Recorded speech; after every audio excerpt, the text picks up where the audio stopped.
धर्मराज युधिष्ठिर कहते हैं, हे केशव, आषाढ़ शुक्ल एकादशी का क्या नाम है? इस व्रत के करने की विधि क्या है और किस देवता का पूजन किया जाता है?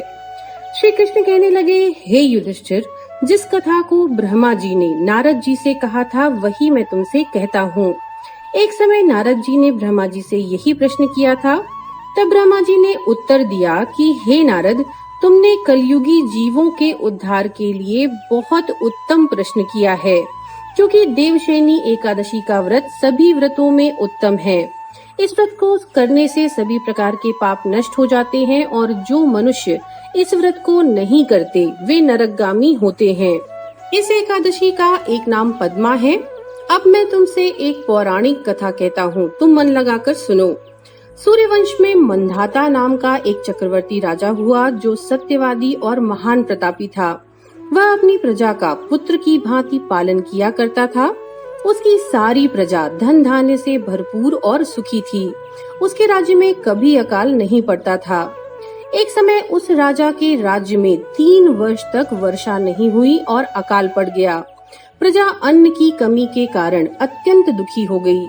अन्न के न होने से राज्य में यज्ञादि भी बंद हो गए। एक दिन प्रजा राजा के पास जाकर कहने लगी कि हे राजा, सारी प्रजा त्राहि त्राहि पुकार रही है, क्योंकि समस्त विश्व की सृष्टि का कारण वर्षा है। वर्षा के अभाव से अकाल पड़ गया है और अकाल से प्रजा मर रही है।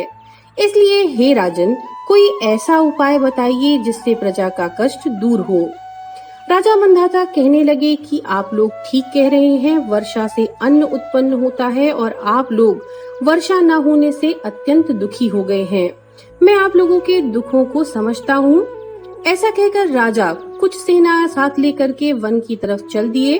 वहाँ अनेक ऋषियों के आश्रम में भ्रमण करते हुए अंत में ब्रह्मा जी के पुत्र अंगिरा ऋषि के आश्रम में पहुँचे। वहाँ राजा ने घोड़े से उतरकर अंगिरा ऋषि को प्रणाम किया। मुनि ने राजा को आशीर्वाद देकर कुशल क्षेम के पश्चात उनसे आश्रम में आने का कारण पूछा।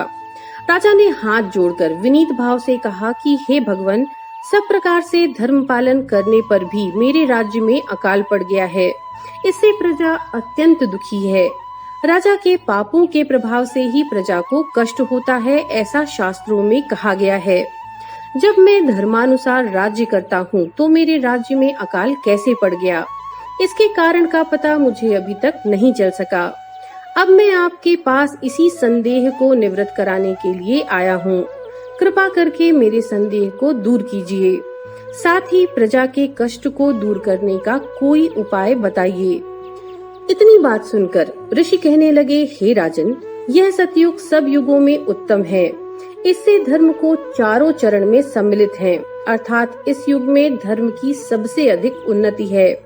लोग ब्रह्म उपासना करते हैं और केवल ब्राह्मणों को ही वेद पढ़ने का अधिकार है।